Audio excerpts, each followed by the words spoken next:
இது ஒரு முக்கியமான குறிப்புங்க.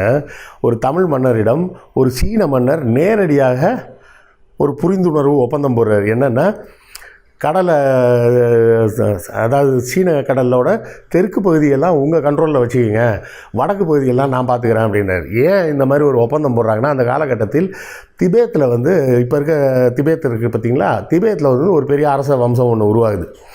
அவங்க வந்து என்ன பண்ணுறாங்க, அப்படியே பர்மா எல்லாம் அப்படியே சைனாக்குள்ளே வராங்க. ஒரு பக்கம் நிலப்பகுதி வழியாக வரான், இன்னொரு பக்கம் கடல் வழியாக வரான். அப்படின்றப்ப இந்த டேங் வம்சத்துக்கு இது ஒரு பெரிய தலைவலியாக இருக்குது. கடல் பக்கமும் பார்க்க வேண்டியிருக்குது, நிலப்பகுதியிலையும் பார்க்க வேண்டியிருக்கு. அப்படின்றப்ப இவரை கூப்பிட்டு உதவி கேட்குறாங்க.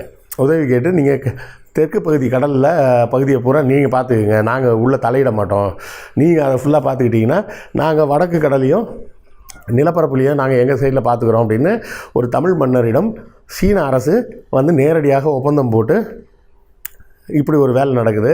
இது ஒரு சிறப்பான செய்தி.